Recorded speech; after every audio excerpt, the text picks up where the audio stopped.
I'm pretty sure I introduced myself to all of you, but just in case you've forgotten, I'm Beth Almarini, and I'm from the States. In my professional life, I am a hospice nurse and an end-of-life doula. I'm also a long-term student of Jason's and now a teacher of Kabbalistic Healing. And I'm very excited to be sharing that with all of you. Thank you, Beth. My name is Tadeja Tabita Bradash. I am pretty sure everybody here really knows me, or at least have heard about me. Except I see here Anna. I think we know each other, but I'm not sure. So I would like to introduce myself anyway. So my name is Tadeja Tabita Bradash, and I'm from Slovenia. And like Beth, I have been a long-term student involved with a Society of Souls and Nondual Kabbalistic Healing, first as a student and later as apprentice and again student of teacher training. And I'm honored and blessed to have Beth as my co-teacher, and that we are a team that are bringing this amazing work created by Jason Schulman to this part of the world, because this is going to happen for sure. So, Beth. Okay, so before we begin officially, let's just all take the time to bring ourselves all the way here so that we can actually be in the presence of one another. So you can more fully absorb the material we're going to present. So I'd like to invite you to silence or to even put aside your phones and messaging apps and other distractions and to be fully here. As we've done before, today's webinar will include lectures, meditations, and time for sharing, which I know sharing can bring up feelings of vulnerability, but we know that all healing takes place in the context of relationships. So being vulnerable together helps to develop that. And, Tadeja. Yeah, before we start, I have an announcement to make. When we announced this webinar, we promised you that we will teach you healing of immanence today. And then as we prepared all the material, we realized that it's just too much of that material to be squeezed into. I mean, we were trying to squeeze 6 2-hour workshops, 2-hour workshops into 3 2-hour workshops. And we finally realized that's a no-go. So we split what was originally planned for today into 2 parts. And we will today work with ego and healing and suffering. And next time we will go into prayers and healing of immanence. I hope you will not hate us because of that. It's just there's so much material, and it's just all of it is so beautiful, and trying to condense it, I feel like you'd be missing so much. And I really do hope you'll indulge us. This is the first time that we've done this in this squeezed in format, so it's kind of inevitable. But we're not perfect, and so hopefully it will be okay. Yeah, I mean, we're okay with that. Aren't we, Beth, with being imperfect? So, all right, so let's invite that in. Let's do a little bit of a meditation. You can close your eyes if you like, and just silently be with your breathing for a few minutes.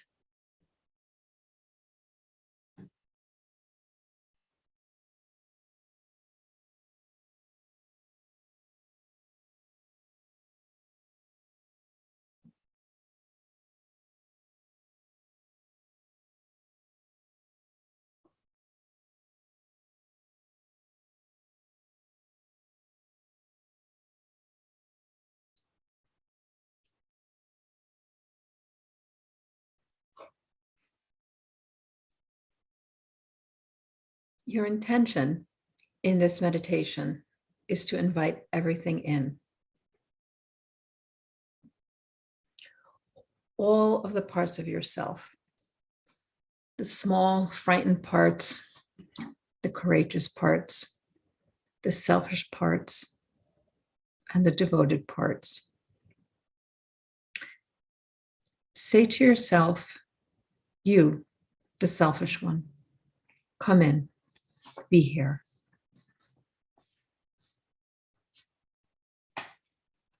You, the one who remembers God from time to time, please come in.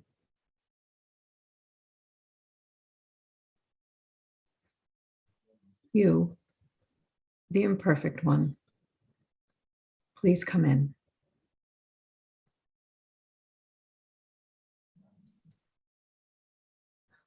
Whatever comes into your mind or into your heart, whether it is some form of insight or some suffering, it does not matter. Simply recognize it and invite it in.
And when you're ready,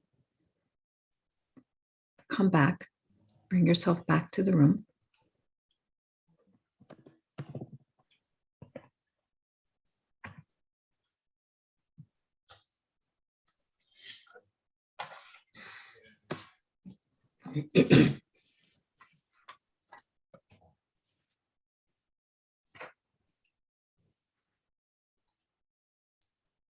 Okay. Thank you, Beth. Before I go into lecture, I would like to do two things. The first one is at the end of this webinar, if we don't finish it before 7 p.m. Central European Time, 1 p.m. Eastern Time, Jason Schulman and his wife Arlene are opening the space for a short meditation for the war crisis in the world. And if we are still together, I suggest that we join that meditation for 5 minutes. It's not an online meeting. It's just everybody can do it in their home, dedicate a couple of minutes of that time. And before we continue, I would also like just to dedicate a couple of moments. Just, go inside and find a place of peace and compassion and maybe pain and fear, whatever comes. It's a difficult time. Maybe your focus is on your own safety. Maybe your focus is on the safety of people that are fleeing from their homes because they don't feel safe. Maybe your thoughts are for the soldiers who have to fight against each other, and they're, some of them, just boys, not really knowing what's going on. I just want to honor and be with everyone that is suffering today.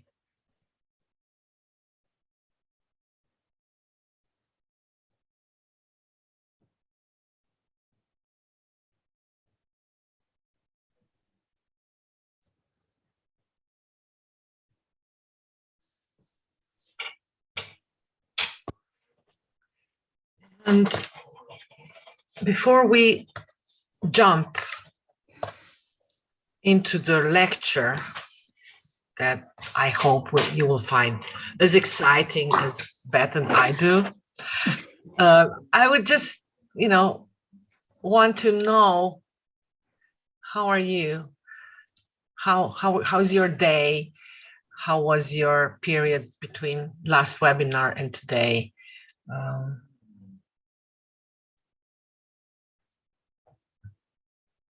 Anybody, please open your mics, say something, interact with us.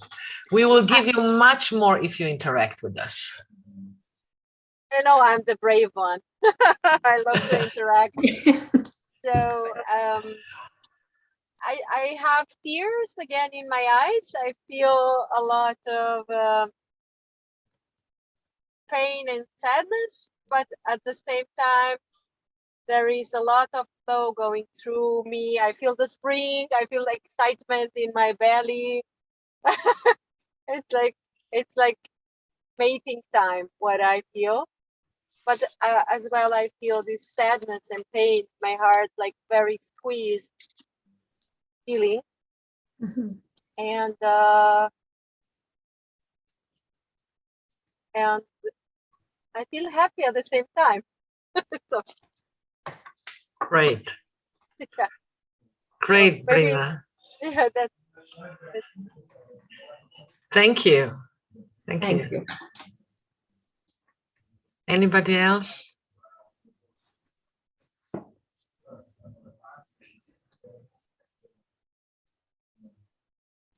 Where are you, courageous people? Antwerp, Belgium. Hi. Hello. Hi, Anna. Hi. Is this Anna or Anne? People call it in really different ways, Could be Anna, depends if I'm in America or in the middle of Antwerp. Yeah. Welcome. Welcome, Anna. I don't know if you have finished, but you are muted. Maybe you muted yourself accidentally. Okay. Yes. Basically, I found the information in the dictionary of massage about the Jason. And here I'm doing like healings, massages, also tantric healing. So I found it really interesting to learn more about Kabbalah, because in the past I was reading a few books and I reviewed the website. So I would really love to learn more, but I think it's a third part, I think, for the Yes. right? Okay. Yes.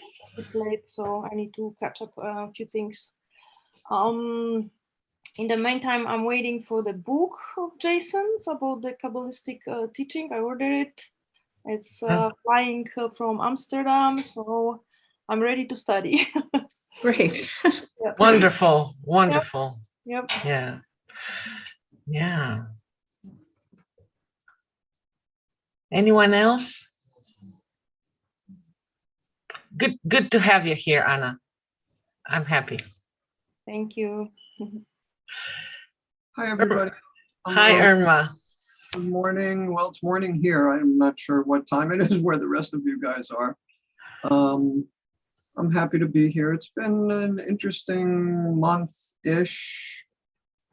You know, I feel very torn apart about the war and feeling impotent for the most part, and doing what I can to, you know, pray. And I'm loving that Jason is doing, that we're doing that meditation at 1. And I don't know if you guys want to send out the 2 steps of the Magi that he wants us to focus on. You know, my life has been up and down, but certainly my struggles are my own struggles, but nothing, you know, in comparison to what's going on in the rest of the world. I must admit, I'm a little disappointed we're not doing healing of imminence, but that's okay. Not meant to be today, apparently, and that's okay. And I texted Beth earlier today. I may be off and on and in and out because I have painters in the house. So excuse me if I come and go, but I am happy to be here with you all. Yeah. Thanks. Thanks, Irma. And you gave me actually a great clue to just say a couple of words. You said your personal problems are nothing, you know, in comparing to what people are going through in the war zone. I wouldn't totally agree with that. Yeah, I know you disagree. Yeah, because our own pain is actually the worst pain we are feeling and enduring and trying to heal.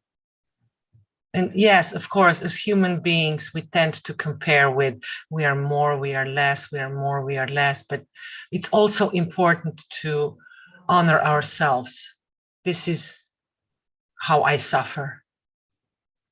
And it's important for me. And when we land at this place that my suffering is as important to me as something that I may think it's more horrible, or someone that I may think or convince myself that suffers more, the healing actually starts. It starts with relating with our own suffering. That's what I wanted to say. And I thank you, Irma, that you've opened actually this place. Good segue. Well, you know, I also want to say, I mean, I work with hospice patients, people with cancer, people with all manner of diseases that are dying. But that doesn't mean, you know, if I go out and break my arm, that somehow that's less, you know, just because someone is suffering in some other way doesn't negate whatever pain we happen to be in. So it's a good thing to remember. It's a lot of both and. Right. Which brings me to my topic, because I will share some thoughts and ideas and truths about the ego. Because the path of non-dual Kabbalistic healing is also the path of healing the ego. And in order to understand the universes that we've talked about in our first 2 webinars, remember we talked about Asiya, Yetzirah, Bria. So in order to understand the universes and ourselves within the universes, in order to understand our lives, our existence, it is necessary to connect the understanding of the ego in the universes. And I draw you some diagrams, and I will draw them again a little later, the diagrams of the ego through lenses of different universes. And why is it so important to understand what ego actually is? Well, one of the things is that without ego, we don't have our personal self. We don't have awareness of being an individual being that lives in the finite body and is simultaneously manifestations of the spirit beyond death. It's actually the whole universe. Also, our ego is a good tool to navigate through the world. After all, we are living in a dual world. We are living in the world of physical matter where things have very specific and very dense shapes. And it's important to understand how to navigate through this world and how to navigate through the part of the world that is not so dense, like our emotions, our thoughts, our spirit. Our ego exists in both unhealed and healed, or better say healing state. And the main task, it's actually only one, of us as human beings is that we develop a healthy ego, that we are healing the ego. So let me share my whiteboard and draw you again the three basic shapes of our ego from the perspective of different universes. I'll use different colors for each.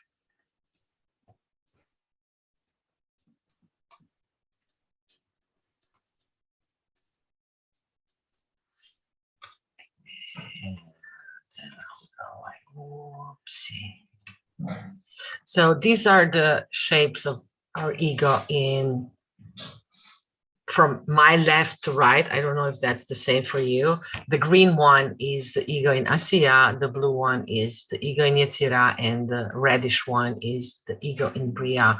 They all show us a different perspective, different state of our mind, our relation, our awareness.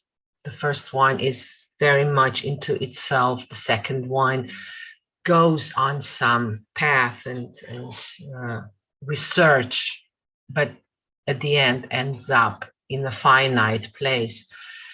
And the ego in Bria is totally open. It's constantly flowing, is moving from one place on this curve to another.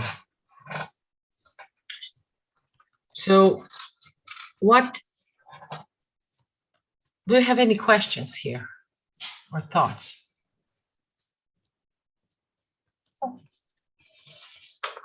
Okay, so let us look first what is unhealed ego. The unhealed ego believes it has a separate existence only apart from everything else. Now, being separate, is one of the facts of our human lives. But our unhealed ego actually believes that that is the only reality. And that's why we get into trouble. In the perspective of the universe, that would be the only version of the universes. Remember when we were talking about all three universes, we said we can have integrated Asiya and we can have Asiya only. We can have integrated Yetzirah or Yetzirah only, and the same for the Bria. Do you remember what would be the, let's say, Bria only version? Can anybody share with me what would that be?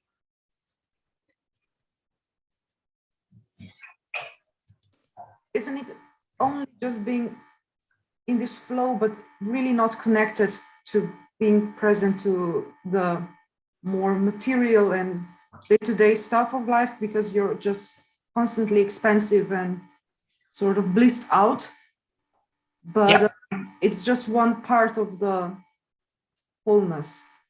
So it's also limiting in, even though it's, yes.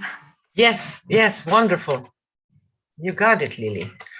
Yeah, Bria only is when people just want to be only happy or only, spiritual, not really connected with this earthly form, with the physical life, with the also pain and suffering. But in the practice of non-dual Kabbalistic healing, we believe that it is necessary to heal the ego and to include it as a part of the divine. In comparison to some other spiritual teachings and traditions, and also I have seen this in several techniques or methodology of personal growth, that they are oriented towards the idea that we need to dissolve the ego or get rid of it, or even transcend it to some higher vibrations or higher energies. In non-dual Kabbalistic healing, we actually do the opposite. We are moving towards more integration, more inclusion of the ego into the wholeness. Jason says in his instruction manual for receiving God, one of the seed passages goes like this. The personal self is beauty itself, a piece of beautiful God manifestation turning in the sparkling light, newly fallen on its temporary, tender, and newly existent self. Many spiritual paths ask us to leave the ego, the sense of a separate personal self, behind. They ask us to find the place where they believe the ego does not exist. But everywhere I look in the universe, from the farthest galaxy to the smallest vibrating strings creating the harmony of the quark and proton, I see the beauty that can only be uttered in the language of separateness. The problem is not in the ego, but in the fact that the ego does not see itself as the beauty it truly is. O reader, let yourself heal into yourself.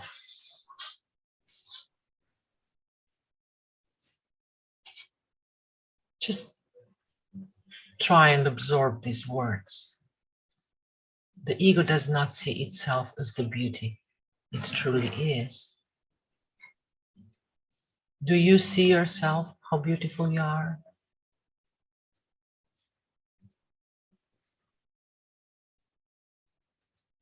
Of course you have problems. Of course you have, you're critical towards yourself.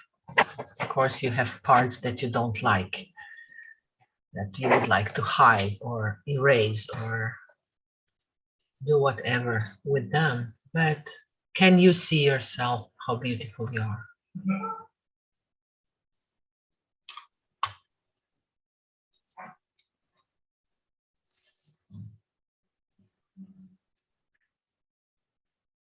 Some days easier than others. Depends on the Yes. time and Yes. and so on. That's But yes, of exactly, course. yeah, that's exactly what it is. Some days is difficult than the others. That's already the step into the healing. You know, relating with the fact that things are changing. Some days is easier than others. So the healing that we want to do for ourselves points in the direction of changing the nature of it. So not to get rid of the ego, but change the nature of our ego. And I'll explain a little what this really means. But first, I want to answer the question, why? Why would we want to change the nature of our ego? Because the unhealed ego is a roadblock to seeing the wholeness of the world, not just ourselves, but of everything. And at the same time, it's necessary. It is that we have relationship with our unhealed ego, because it is the unhealed ego in its woundedness and brokenness that sets us on the healing path, that generates the need for healing, that highlights the path of healing. Because I don't know of a person who would go on the path of healing unbroken. They are mutually co-arising. Our brokenness, our pain, our suffering, our woundedness, and the healing.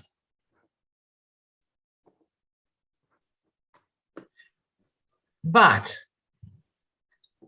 when our unhealed ego is in charge, it prevents us from knowing we are one with reality, one with God.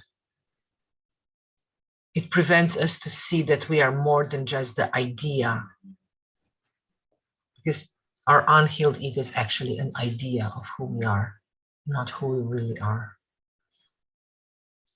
The unhealthy ego only knows separateness and tries to maintain this separateness in the face of a much subtler truth.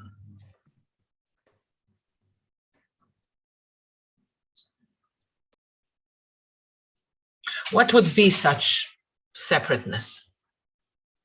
The idea of our separateness only.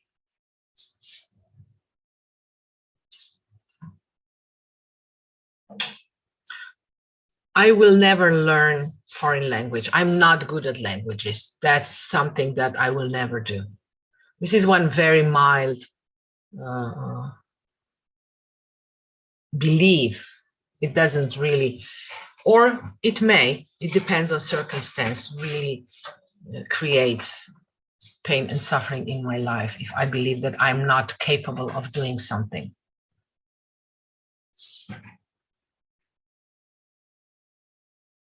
And it separates me from a lot of things. At the same time,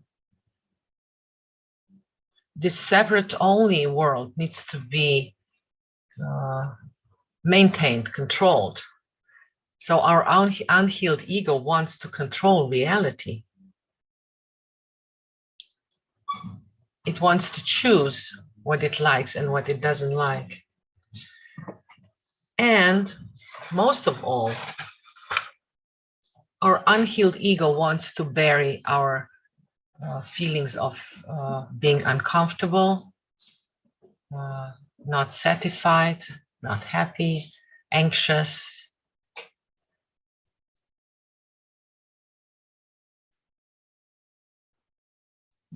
Do you know about these places in yourself, uncomfortable places that you want to get rid of?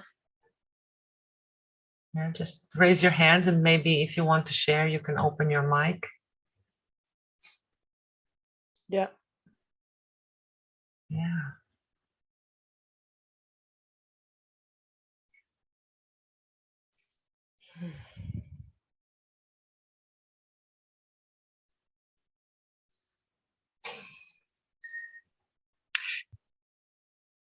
every time when we talk about healing the ego instead of getting rid of it, we are actually touching the place of wholeness that already exists in the human ego, in the human being.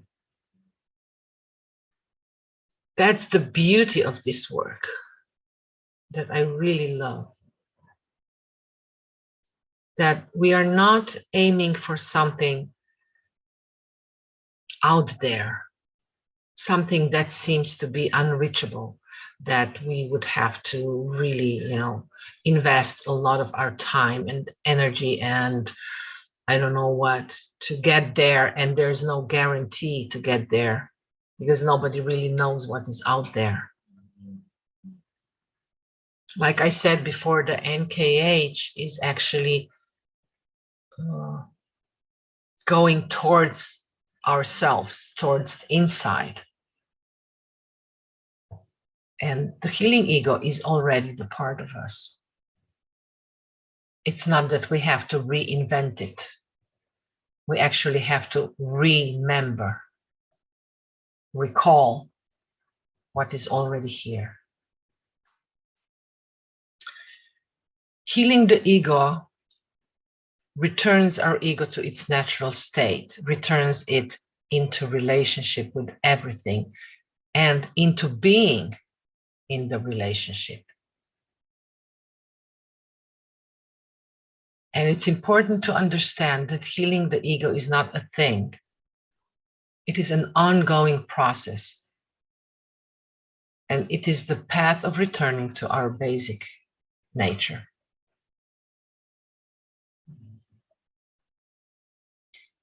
And before I go a little further into what is our basic nature, I would like to read a couple of more quotes from Jason's instruction manual for receiving God. He says like this: the human ego is like the particle of earth, a condensation of the particular within the great expanse of the universe. It is what the beauty of this world is made from. Without it, the entire journey from separateness to oneness would not be possible. The dynamics of human life would disappear. Seeing and being seen would never arise. Brokenness and healing would never come into being.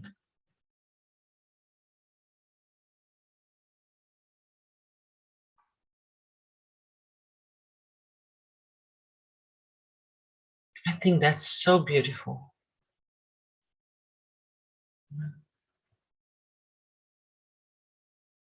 The entire journey from separateness to oneness would not be possible.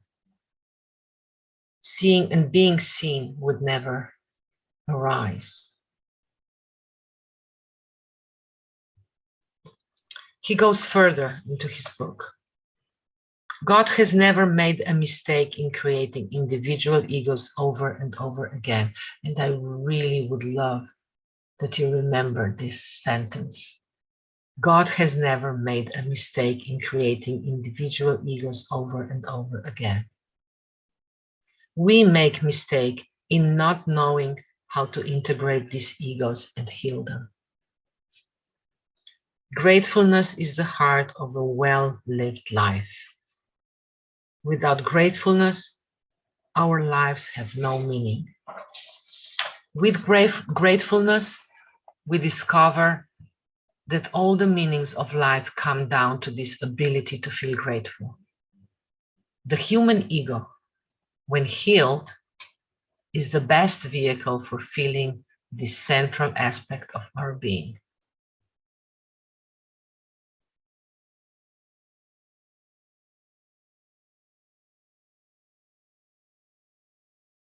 I'm sure that if Jason would write this book today, he would say the human ego, when healing, is the best vehicle for feeling this central aspect of being. Because that's a very important thing to know. There is no end point of where you could arrive and say, yeah, I have healed my ego. I won the first prize. That's the way to do it. Now I can lay down, you know, and do nothing for the rest of my life. That is not really possible.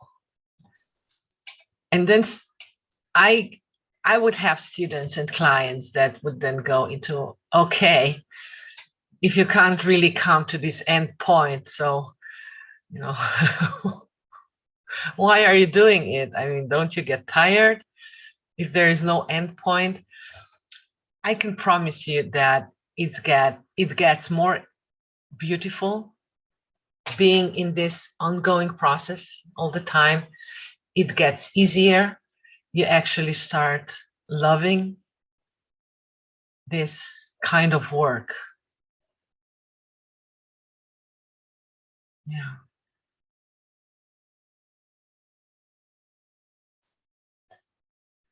So how are you doing? Yeah, one thumb up. Just give me thumbs up or hands up if you're okay. Yeah, great. Great. Yeah.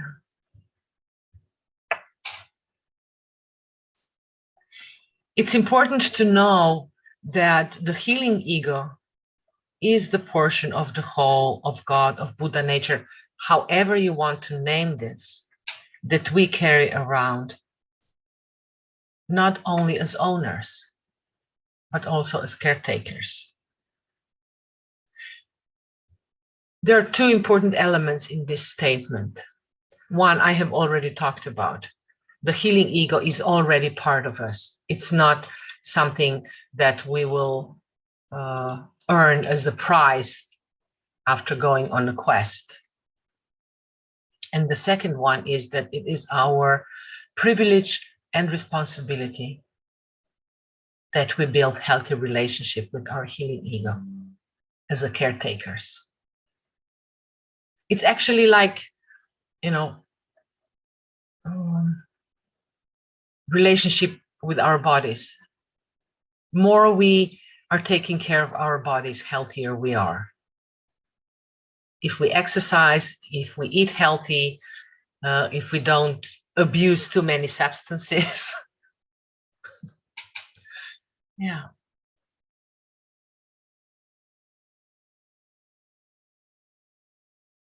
And as I mentioned before, the path of healing ego is the path of returning to our basic nature.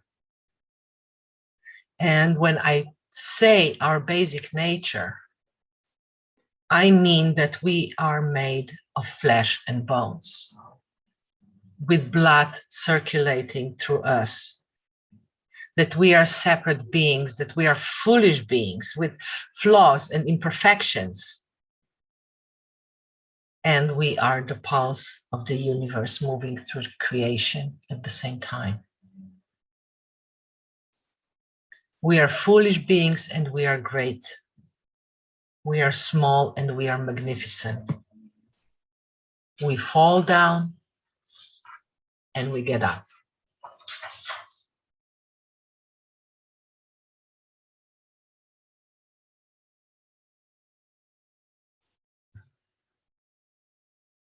I've always admired this truth. We fall down and we get up in children when they learn how to walk.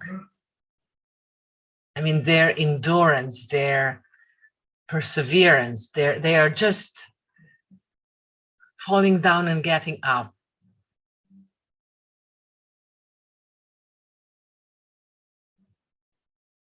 And then they start walking. And I believe that this is one of the biggest, if not the biggest thing, the biggest achievement of every human being ever. And that is what we carry around all our lives. That persistent, that energy of falling down and getting up, of falling down and getting up. And we need help, we need healing to remember this. And this is what non-dual Kabbalistic healing is about. To remember that we are this person, that we are this being that falls down and gets up again and again and again.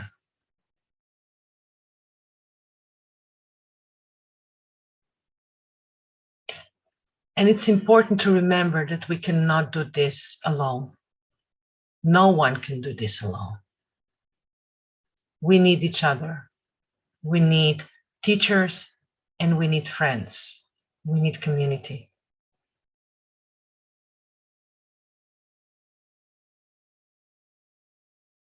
Because when our ego is being healed, when we are on this healing path of healing the ego, the world looks different. It looks different because we no longer see through limited eyes. We have less and less needs to defend ourselves from our flaws to be seen.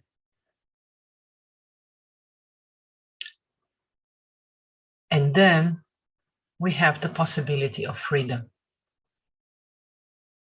The freedom that our sages in the past have called liberation, awakening, enlightenment, or you can say God realization. And all this is still valid today in the same quality and intensity.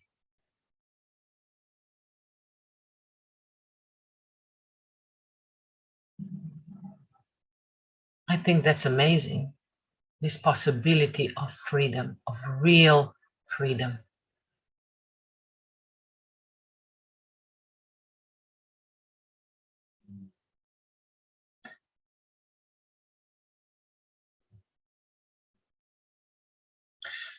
The healing ego is held in common by all sentient beings, and it appears in every aspect of the manifested world. It's the same as the urge to be. You can see it in plants, in animals, even in rock, in rivers.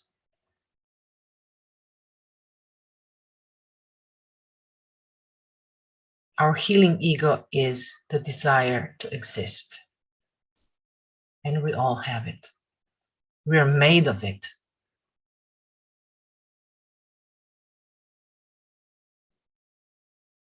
And it's also true, I totally agree with Jason when he says that we must take ego very seriously, and then again, not too seriously. It's like a child's play. A child's play is very serious, you know. When your little girl is playing with her little, you know, teacups and pots and imaginary, you know, ladies coming to her tea shop, she's very serious. And at the same time, it's just a play. That's the relationship we would like to build with our ego.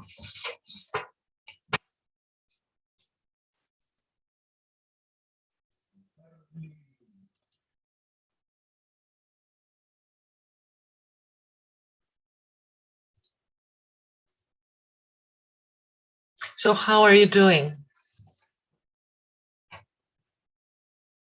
Are you okay? Are you breathing? That was a lot. Yeah, I would like to share. It made me cry. It made me cry. Yeah.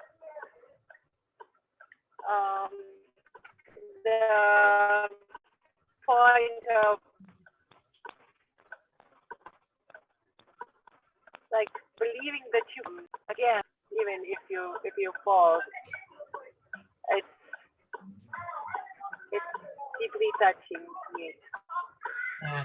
It's like Brina, there's some background noise. We don't really hear you well. Sorry. Yeah. Yeah, but I agree what you say.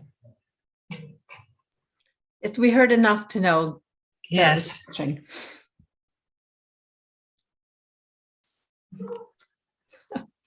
Anyone else?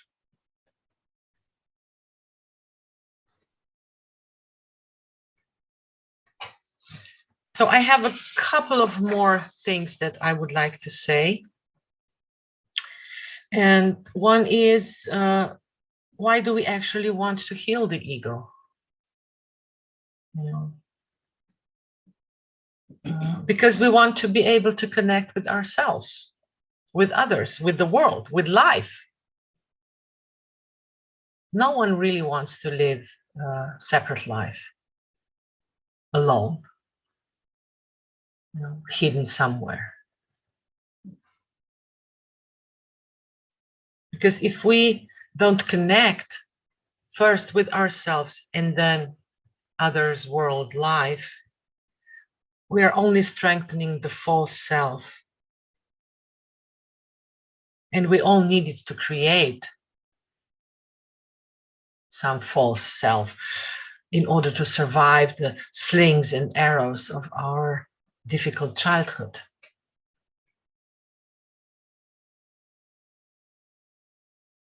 It was important then, and it is important now.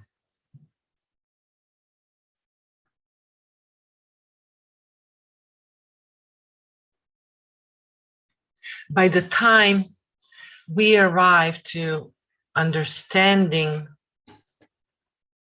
the most integrated universe of Bria that really integrates Yetzirah and Asiya, our ego is being healing. These are not separate processes, it's one and the same process. The healing of the ego and arriving into the consciousness of Bria.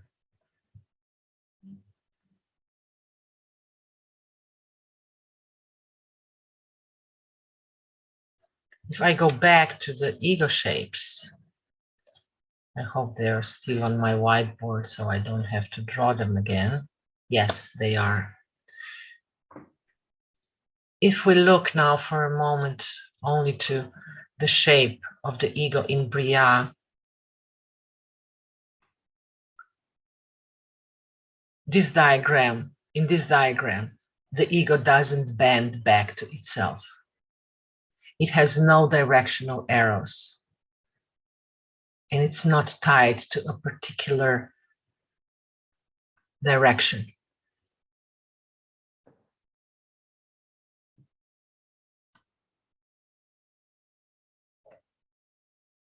When we come to the level of understanding the potential and the truth of this, what's presented here in this diagram, and there is a lot more that cannot be described with such a simple graphic.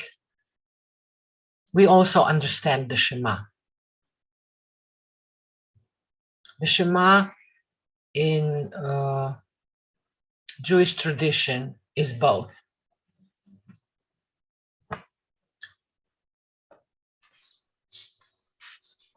Is the prayer, and it's the profound statement that reminds us of the oneness of reality. And if any of you speaks Hebrew, please don't be too harsh on me. I don't speak Hebrew, but I will read the original sentence in Hebrew, and it goes like Shema Israel. Adonai Elohenui Adonai Echad. In traditional translation, it would go like this: Hear, O Israel, the Lord of God, the Lord our God, the Lord is one. And I would like to emphasize here that the Shema doesn't talk about one God, which is very often interpreted, mistaken in many religions, including traditional Hasidic Kabbalah, Islam, Roman Catholic church, and many more. No, this statement talks about the God is one.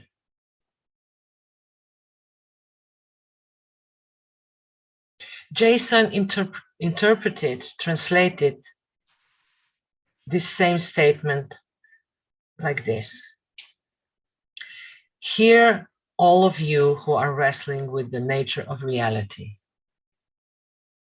Reality is one. A wholeness which is so complete, so one, that it includes two.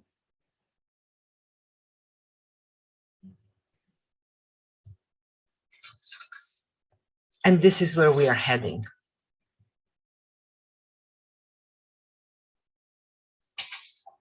Today, next time, and in 4 years of training for those who will join us.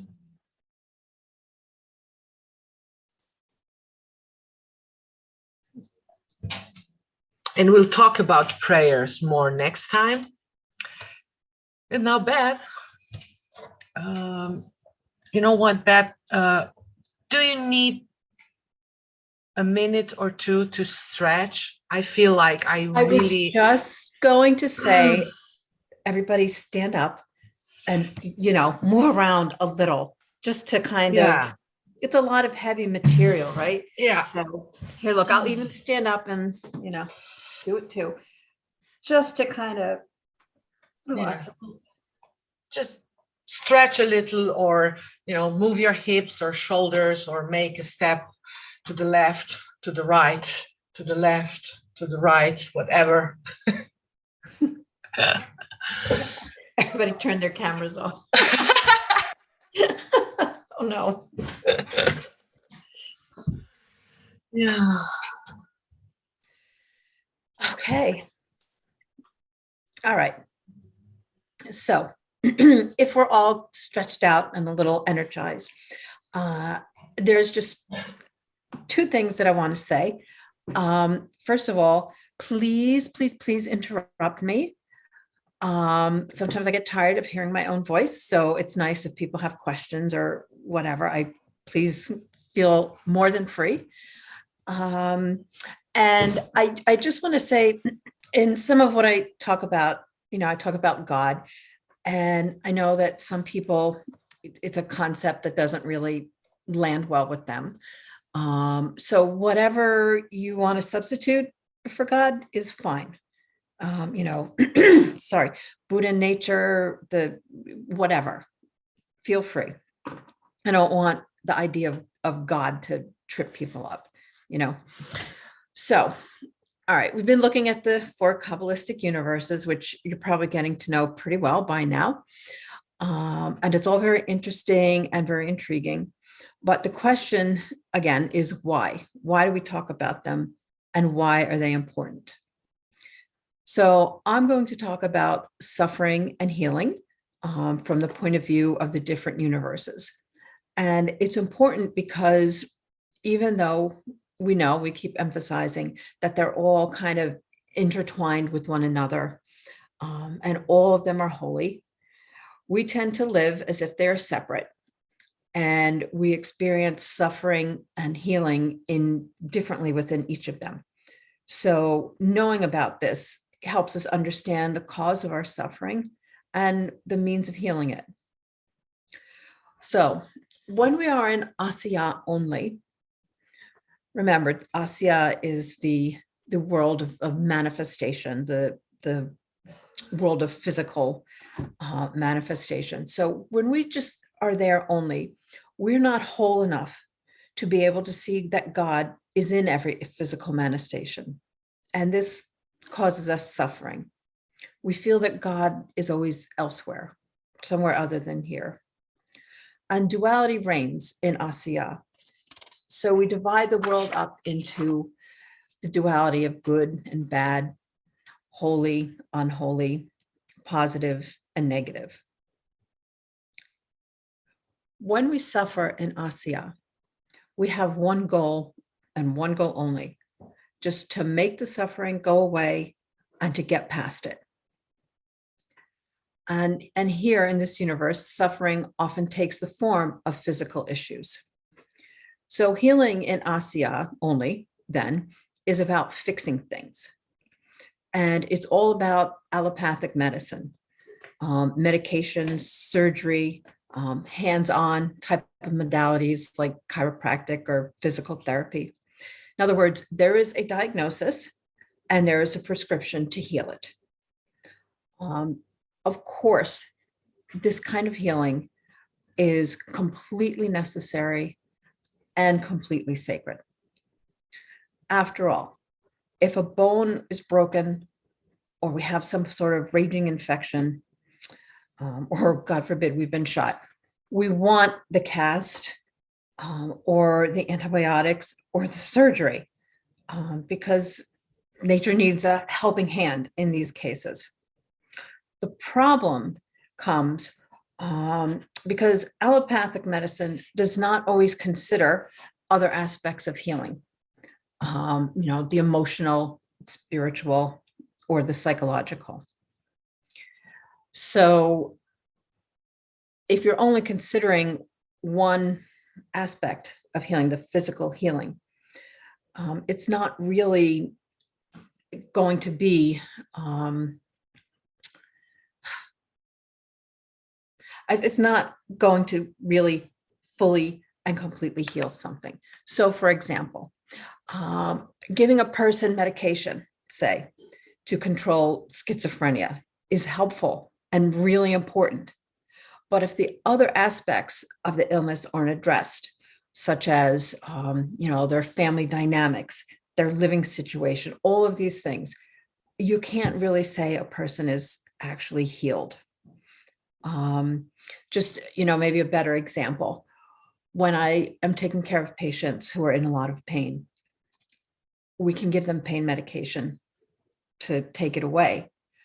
But if they're suffering about their pain is also the feeling that they're a bad person, or they somehow deserve it, or this is some sort of punishment, if we don't address those things, they're not really fully healed. Does that make sense? Okay, good. I love head nodding and, thumbs up and whatever. So great. In Yetzirah, which is where we try to interpret the meaning of things, we still split the world up, but we do it in kind of a different way. We look into the world of the unseen and begin to have a different relationship to pain and suffering. We understand that suffering can continue even while we're involved with doing our personal work, searching for God and meeting.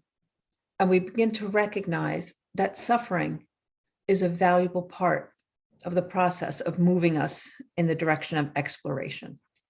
I mean, really, how many times do people explore their emotional and psychological selves when they're not in crisis? I know I never did. Any of you? Yeah, no, it's not really the typical thing at all. So in Yetzirah, we come to believe the idea that there is some reason for the pain that we're experiencing, be it external, internal, historical. So we start to believe that the healing is somehow justified. Not that that makes it, oh, okay, it's all right, but that there's some reason for it. So healing in Yetzirah really looks like all manner of psychological and emotional type of therapies. It consists of exploring, learning about, starting to understand our past wounding and emotions and the reasons for our responses to events in our lives. Why is it that I react with anger to minor frustrations? Why do I get involved in unhappy relationships? Why am I sad all the time, even though I have a good life? This kind of work too is important and sacred and very necessary. But just as with Asya, approaching all suffering from only this perspective can be problematic. I mean, it's a little bit ridiculous to think that working through why you're drawn to risky activities, or how sad you are that now you have to miss your vacation, is going to actually mend your broken leg, right? You need both types of healing together. Does that make sense too? Yeah. Okay, good. Oh, Charles, did you have a question, or are you just like saying hi? I don't know that symbol. I have a question. Oh yes, please. I'm kind of backtracking to the word crisis, because you were there a few sentences ago. Right. And I'm curious about the nature of crisis. How do you define crisis?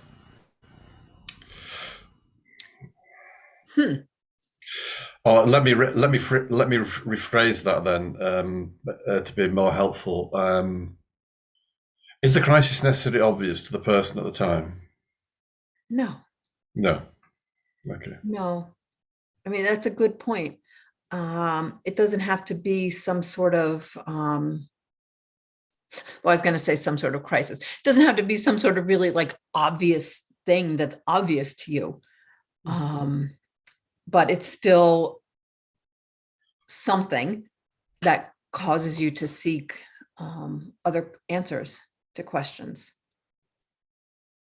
That kind of make that. Sorry, today that kind of starts to make sense when you say it's something that makes you seek answers to something else. It's a simple. The word crisis is as simple as that in this context, at least, which is great. I can figure that one out then. Yes, that works for me. Okay, good. Yeah. I'm glad. Sorry, today. Yeah, I just wanted to add here, many times this crisis we perceive as discomfort, not being happy, not being satisfied, being annoyed, that kind of thing. We usually, especially at the beginning, we wouldn't call it a crisis. We wouldn't be aware of, like that. I just wanted to add this. Go on back. Okay. All right. So we'll look at the world of Bria now. In the world of Bria, everything is allowed to exist. Our primary suffering and the secondary suffering that we add on top of it. Judgment and its opposite, acceptance. Both closed-heartedness and open-heartedness. Now, when we are not in Briatic consciousness, we may be very attached to being open-hearted. Okay, we enjoy being open-hearted and believe it is good. We want to avoid being closed-hearted. We can't allow that to exist in a way. But in the same way, when we are closed-hearted, we can't access our open-heartedness if we don't allow them both to exist, right? When we are not in Briatic consciousness, neither condition can exist simultaneously. But when we have a Briatic consciousness, we understand that closed-heartedness and open-heartedness are both fully present because they mutually co-arise. How is it that I can even recognize my open-heartedness if I can't recognize what it is to be closed-hearted? So there is no light without dark, no joy without sorrow. So in Bria, we're able to hold these opposites together without separation. So they both exist, and they both exist in light. When we can cultivate a Briatic attitude, which, as today has said, is not an end point, it's a process. But when we can when we have that Briatic attitude, we're in that space, we realize that suffering is the result of duality and separation from God, our Buddha nature, or from life, with a capital L. We can allow our suffering to exist without running or hiding from it, without glorifying it. And that suffering then becomes the vehicle for our healing, our freedom, because it is both a real and a truthful part of life. From this space, we understand that as we attempt to avoid our existential suffering, to not feel it, to not see it, it creates more suffering for ourselves and also more suffering for the world. Remember, everyone and everything, either manifest or unmanifested, is intimately connected and are part of the whole. And so our personal healing is important because it does not only heal ourselves, but it helps to heal the world. So in some ways, although this is the most simple thing in the world, in some ways it can sound sort of mystical and, esoteric. And that can lead, as it always does when splitting off one of the universes, to a problem, which is the problem of a spiritual bypass, which today is sort of referenced earlier too. The idea that, well, it's all good. I'm going to be one with suffering. I'm going to be one with everything. We don't want to stay on the mountain in ecstasy. Oh, wait a minute. Sorry. We risk, when we get to that space, that spiritual bypass, what we risk is jumping over. We jump over doing the work of Asya and Yetzira to get to some special, spiritual state because we want our suffering to stop. Well, it's not going to stop by bypassing everything else. We still have to do our work. And in this non-dual path, we understand that we need to walk towards our suffering instead of running from it. Because allowing it to exist is to allow it to exist in light. And that is the only way that our suffering is fully healed. And again, we're foolish beings. And we go back and forth in our healing journey, right? It's like waves in the ocean, they come up and they're there and you're like, yes, I understand this. This is, yes. And then, they go back into the ocean and you're thinking, oh, what does all this mean? And so it's not an endpoint. It's just a constant sort of flow.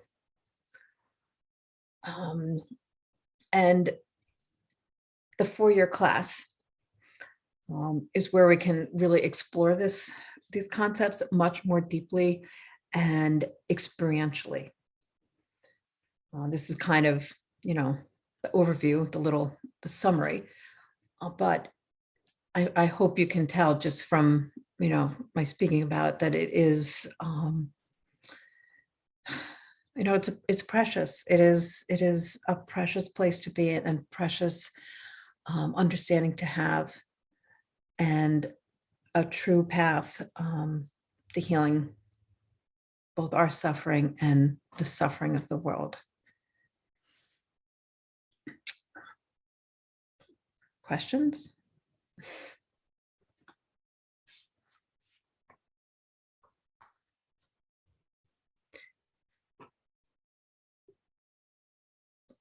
Did I lose anybody? Or have I knocked you all speechless? I think that's exactly, because it's, I would just say everything rings so true inside. But I would just like to give it a bit of a moment because it's a lot. But it was beautiful. So thank you. Mhm.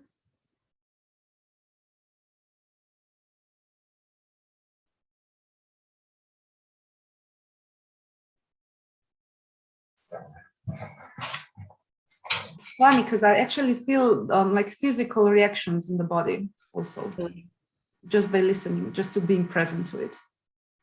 And a very strong pull to, especially going towards suffering is, it's funny how, exactly like Tadeya said, it can be an end point. So it's this constant wave of ups and downs, and yeah. Okay, I'm blabbling on a bit. Okay. No. I mean, it is such an opposite thing to what, what people generally tend to do, right? Who wants to run towards suffering?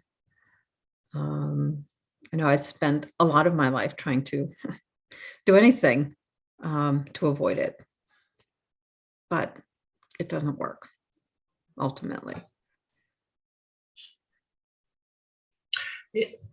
It's also important, maybe, Beth, to emphasize that the program of 4 years is designed so that you also build muscles that help you do the work.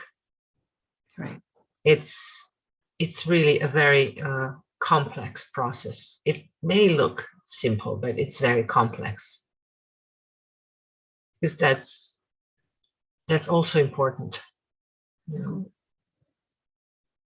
Well, and that is work that, you don't have to do alone. In the context of a class, of a group of people, there's just more support and more, more support, more people that understand.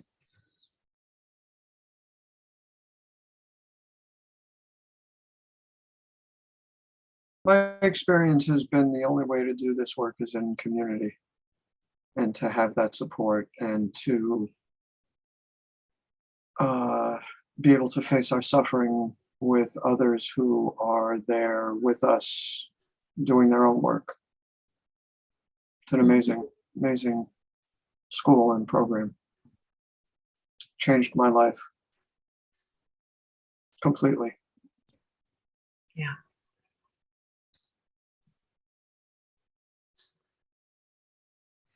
Yeah, I think what I would like to say is, like, when we try to run away from suffering, actually we are still suffering. We are suffering the whole time. Yep. And it's just getting worse and worse because we have this inner conflicts and we feel that there is something wrong. And so I think that's a very wise thing to decide to go towards suffering, because that's the only way. It's the way through is the only way. Right. Otherwise, you just prolong everything. You prolong it, and you just put more suffering on top of it, right? It just it gets to be bigger. Yeah. I don't think there's a hiding place. I'm sorry? I don't think there's a hiding place. No, not really, no. But wherever you go, it will follow. Mm-hmm. You can't run away from it. Right. It's like, who is this man? John Kabat-Zinn, has a book that says, wherever you go, there you are. And it's the same with your suffering. Wherever you go, there it is.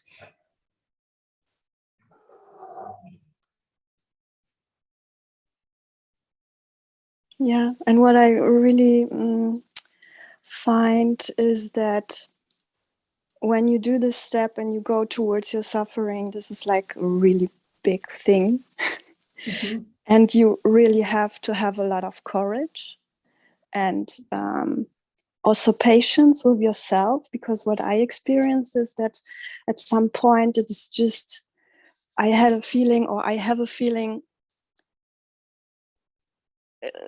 will this ever end? Or like, I can't stand myself anymore, or like to be with this suffering or with this cause or whatever. It's like very big thing to just stay with it and stay there and just go further and not give up.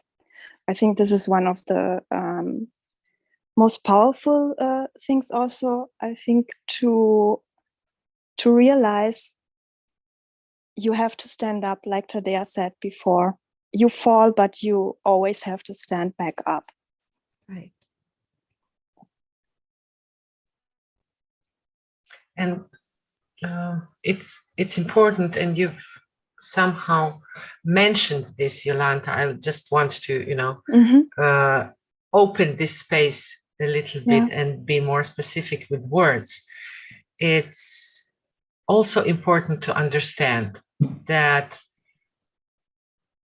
you can't avoid it, you can't run away, and yet we all are still trying to do that again and again and again. It's like in our tradition of the school, when we have the meetings, all school meetings, there is one day, extra day before officially the meeting starts, is dedicated. This one day is dedicated to this practice. It's called running and returning. Yeah, and this is probably something also very important, that you give yourself a break. Yes. You can't dive all the time deep. You have to get out and like to have a break, and then you can go back in. Right. And we have a very good remedy for doing that in our tradition. You know how it's called? Kindness. It's called kindness. And it's one of the holding together elements of the school, of the community, of the work itself. And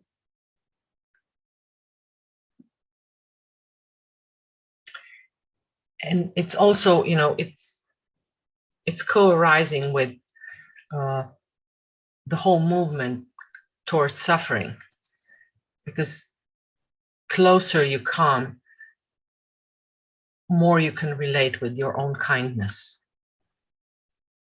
True. And stronger you are to go closer.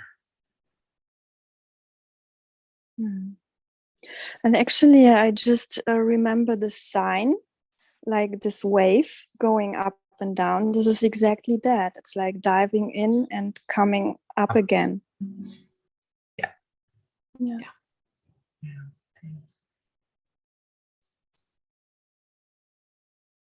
What I also found really beautiful also is Beth, when you talked about how we can hold both aspects, because that's what I think also is the most, that aha moment in suffering, when there's this release of either convulsions in the body, of the pain or something, when you're going through it. And then that real beauty when, also in the beginning, when we were talking about war now in Ukraine, it's also both can take place at the same time. There's horrors happening, and we can hold that and also hold the beauty of everything else. So that kind of in the Bria concept, what I found the most intriguing also, because through the most suffering, at the same time, there's so much beauty, and they're always simultaneous, always together. Yeah, exactly. You cannot have one without the other. And it breaks your heart, but it opens it at the same time. So interesting. Yeah. I'm having a bit of reactions. So yes. Yeah, it's nearly like through the pain that we are experiencing right now, it's only because of that we can also see the beautiful aspects, like people helping people. Mhm. It's like, yeah, this just makes it possible. I don't know, like, Yes. It's true.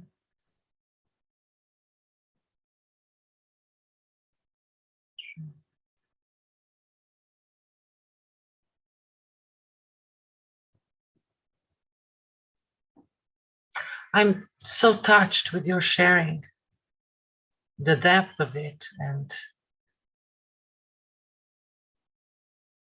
truth.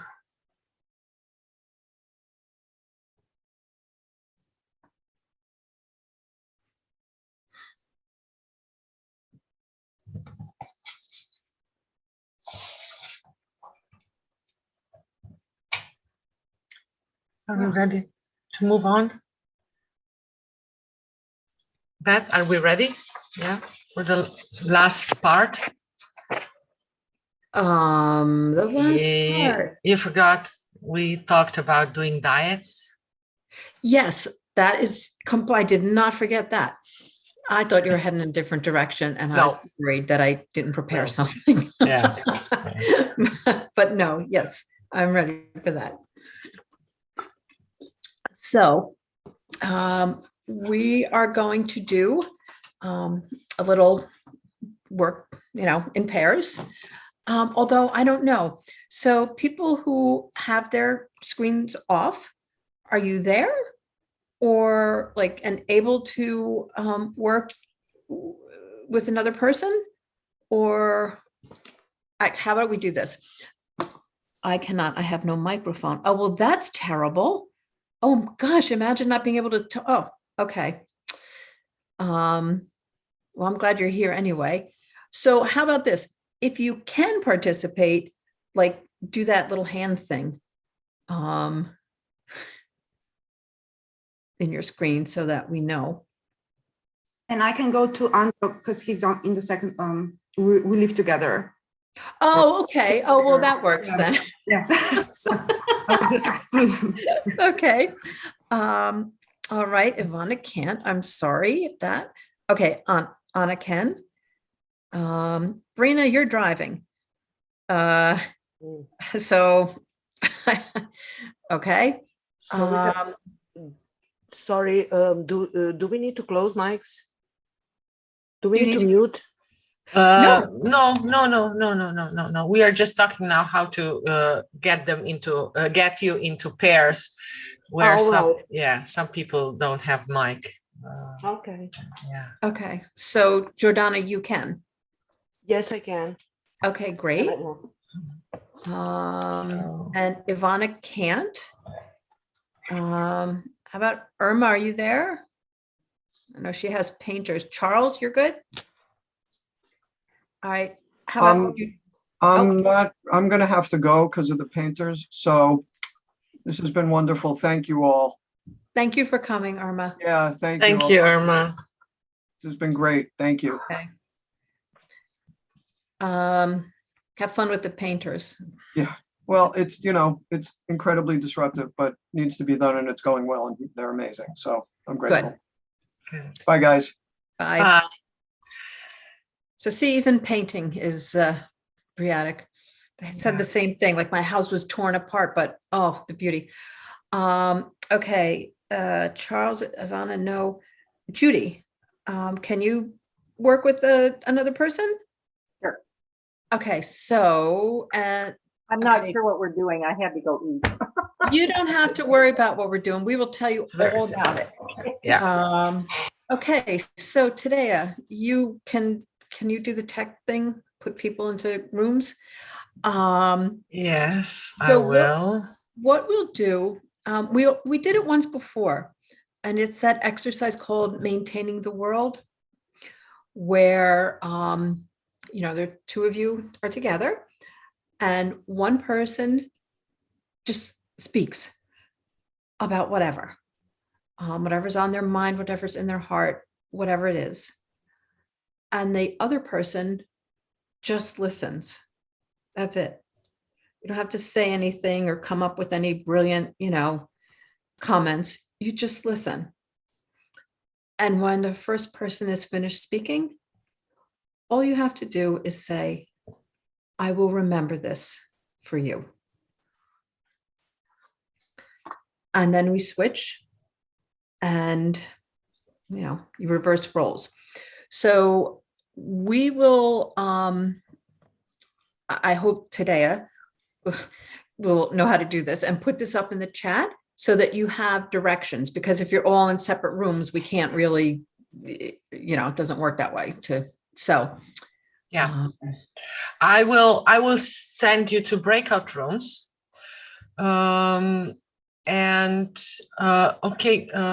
Ivana, you said you can't use a microphone, so you can't have a pair. So then we are only with 9 persons. Beth, do you want to go in a pair with someone? Because I will do the things with technical stuff. Okay. Yeah. So I will text you in your breakout rooms when it's time to close one exercise, and then I will leave you a couple of minutes for sharing, and then I will text you again now, switch, and then I will text you again now and give you a couple of minutes to share, and then I will bring you back from breakout rooms. Okay, so off you go. I will text you when to stop, when to switch, when to stop. Have a great time. Wait, does everybody remember the directions? Literally, one person speaks, the other person just listens and remembers. Okay, off we go. Off you go. Okay, how was that? Yeah, some people are nodding. Anybody wants to share something?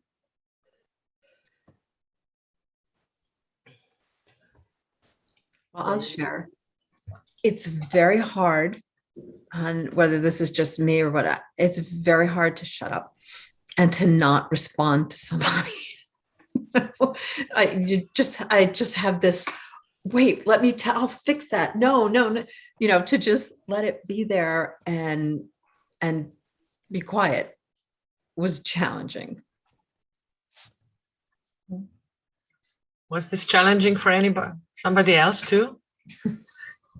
To just be present and not trying to change and save the person on the screen or yourself.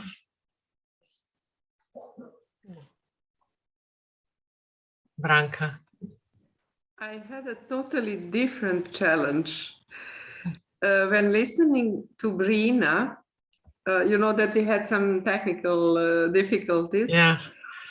So I just jumped in to her sharing, and all the time she was talking about the positive changes in her life and how she is blessed now, how she is learning to accept other people's help, etc., etc. And there was no point and no way were we coming to the point of the task. And I was asking her some questions, like trying to find where this I will now use simple words, problematic spot is, which I should remember for her. And suddenly I realized that all these changes and the new things which are happening in her life, that this is also something I can remember for her. This moment of her discovering something totally new, which was unknown to her, those baby steps she is now walking towards these changes, or on the path of change.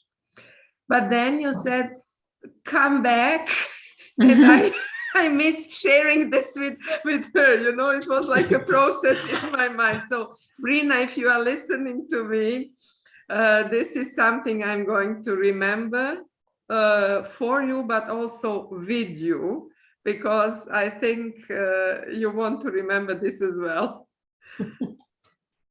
Beautiful, beautiful, and so true. And so true. Yeah. I mean, why was such a big deal about saying to person that I'm seeing first time in a life and being like completely quiet, but actually say that to someone who said whatever he was feeling like, but what was the point to say like, I will remember that for you? Like, you know, I don't know that person, you know, but of course I was very compassionate about everything and I mean it, you know, but like with this exercise, what does it, like, what's behind it actually?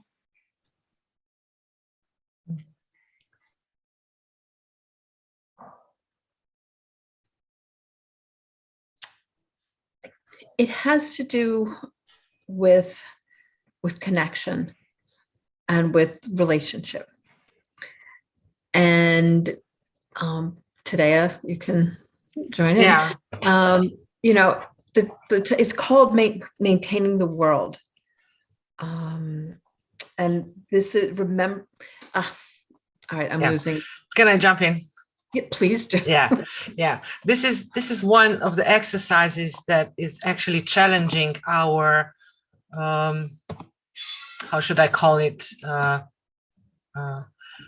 adopted behavior, which we all have these parts in our life, in our adopted behavior, where we most of the time unconsciously jump into fixing things, jump into saving things, jump into intervene, into action. So the exercise is designed that we are actually completely passive. The only active thing that we do is, I will remember this. At the same time, when we say to the person, I will remember this to you, we are actually creating a very deep relationship. We are seeing that person. We are hearing that person. And in order to hear and see that person, we have to be fully present. And suddenly both of us are fully present. Does that make sense, Anna? Yes, it does, especially like with my personality. I have, you know, always solution. I always have answer. So it was very helpful for me.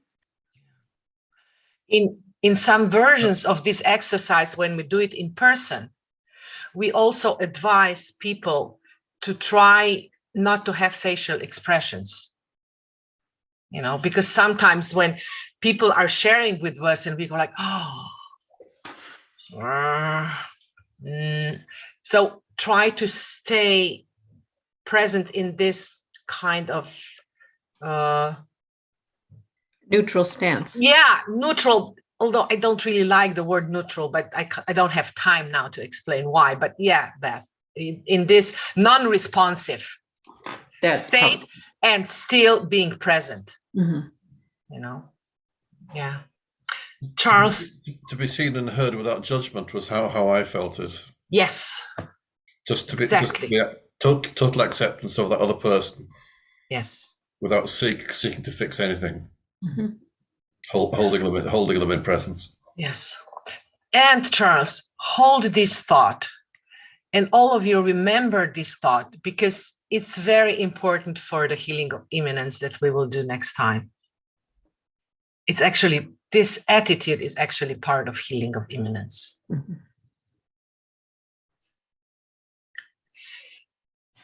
And I would like now, Beth, although we can talk more after a couple of minutes, but I would like to invite you. It's 7 p.m. European time, 1 p.m. New York time. If we can just, close our eyes for a minute, and you can do whatever you want. You can pray, you can meditate, you can just breathe with the thought of the uncertainty of the situation in Europe. and the world right now. Let us take this minute.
And slowly, in your own time, bring your attention back to this group, to this webinar, to this moment.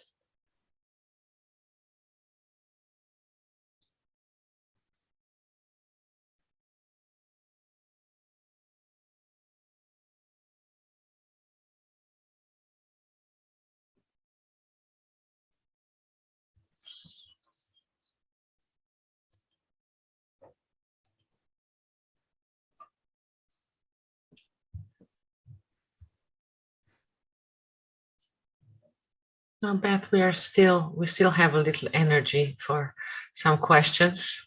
If people have questions or would like to share something.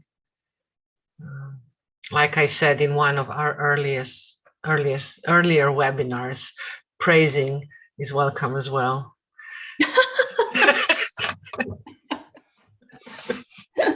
In that case, let me praise you.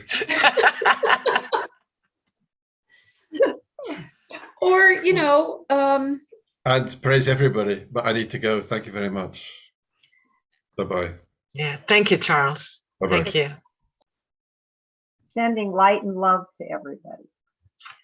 Thank you, Judy. And kisses and hugs to you and Dark and your family. Yeah. Thank you. Too. Hope we can meet again in person soon. I hope so. Yeah.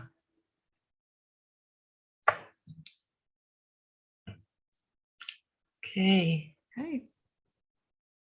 So we have a date for the next webinar already. Do you remember, Beth? Should I look at my calendar?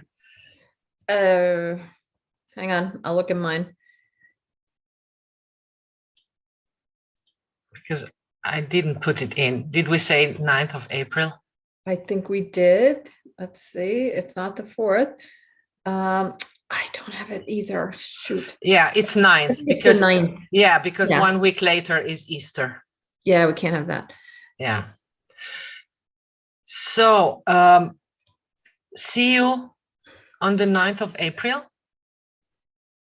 And we promise we'll teach you the healing then. Yeah, that's like. That's a promise. Yeah.